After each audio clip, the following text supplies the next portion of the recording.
కూడా కేసు పెట్టడం ఇట్లాంటివన్నీ కూడా జరిగాయి.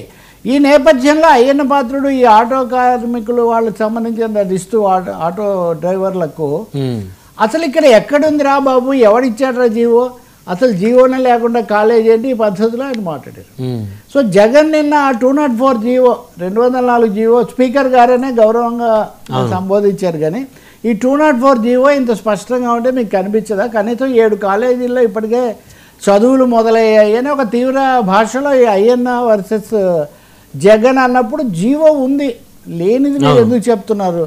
మీరు ప్రజల తరఫున ఇటు నుంచి మాట్లాడాలి కానీ అవాస్తవాలు మాట్లాడకూడదు అని తీవ్ర స్థాయిలో ఆయన సమాధానం అది ఇచ్చారు. మీరు గమనిస్తే నిన్న ఒక 60 మంది మంత్రులు వరుస పెట్టి, అది మన అచ్చెన్నాయుడు దగ్గర నుంచి కూడా తీవ్ర స్థాయిలో ఈ పర్యటన వేస్ట్ డ్రామా ఈ పద్ధతిలో వాళ్ళు.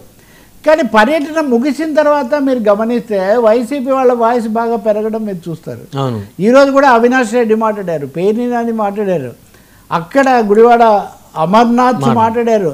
ఓ సిరీస్ ఆఫ్ లీడర్స్ మా జనంలోకి వెళ్తాం, మాకు జనం వస్తారంటే ఒక కాన్ఫిడెన్స్ పెరిగినట్టుగా మటుకు వీటన్నిటితో కాన్ఫిడెన్స్ పెరిగినట్టుగా కనిపిస్తుంది. రెండవది ప్రజా ఉద్యమము, ఇంకోటి నలుగురిని కూడగట్టడం, ఈ ప్రైవేట్ మెడికల్ కాలేజీల సమస్య మీద మటుకు మ్యాక్సిమం చేయాలని వాళ్ళు తీసుకున్నట్టు మీద. ఎందుకంటే అవినాష్ రెడ్డి ఇదిగో అదిగో అన్న ఆయన కాస్త ఈరోజు ఉల్లి ధర దాని మీద మాట్లాడుతూ అసలు మీకు ఏది పట్టడం లేదు, వైసీపీ వాళ్ళని కేసుల్లో ఎలా ఇరికించాలి అన్న ఒక్క అంశం మీదే అధికార యంత్రాంగం ఒత్తిడికి గురవుతుంది అని చెప్తూ ఉన్నారు. కాబట్టి వైసీపీ నేతల ఎదురుదాడి జగన్ పర్యటన తర్వాత తీవ్రమైంది అనేది అయితే మనం చెప్పాల్సి ఉంటుంది.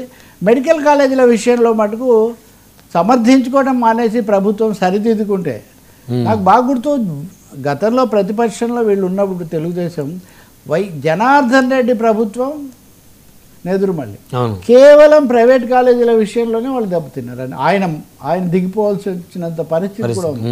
సరే అప్పటికిప్పటికీ ప్రైవేటైజేషన్ అన్నిటి ప్రైవేటీకరణ పెరిగింది, కానీ ఏం పెరిగినా కట్టి కొంత మొదలైనవి ఎందుకు ఇచ్చారు? అసలు ఏం కట్టకపోతే ఏం కట్టకపోతే వేరే, ఇప్పుడు ఇది గోడలే ఉన్నాయి, ఇక్కడ ఏదైతే దానికి ఒక స్థలం ఉంది, అందులో 40 to 50% కేంద్రం ఇస్తుంది. ఇప్పుడు ఒక వాదన తెస్తున్నారు, సత్యకుమార్ కూడా వాదన చేశారు. ఆయన 10 ప్రశ్నలు 10 ప్రశ్నలు సంధిస్తూ ఒక ప్రశ్న, 50% సీట్లు సెల్ఫ్ ఫైనాన్స్కు ఇవ్వాలని మీరే కదా జీవో ఇచ్చారు, అప్పుడు తెలుగుదేశం పార్టీ 50% సెల్ఫ్ ఫైనాన్స్ తప్పు అని అడిగింది అని చెప్పింది. అది 50% తప్పు అయితే 100% కాలేజీలే ప్రైవేట్కి ఇస్తే అదేలా జస్టిఫైడ్ అవుతుంది? మరి అంటే గతంలో మీరు చెప్పింది ఏదైతే ఉందో దానికి ఇది పూర్తి విరుద్ధమైన ఒక వాదనగా ఉంది. ఖచ్చితంగా ఇది ఒక కీలకమైన అంశం అవుతుంది. సో మరొక అంశం సార్, నిన్న ఉప్పాడ సభలో AP deputy CM Pawan Kalyan కొన్ని కీలక వ్యాఖ్యలు కూడా చేశారు.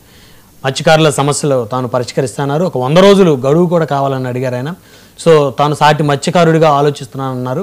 అదేవిధంగా వారికి ఏవైతే ఇచ్చినటువంటి హామీలు ఉన్నాయో అవి నెరవేర్చకపోతే రాజకీయాల నుంచి తప్పుకుంటాను, కానీ సో అందరిలాగా నేను మాటలు చెప్పి తప్పించుకునే వ్యక్తిని కాదని చాలా ఆయన ఆవేశంగా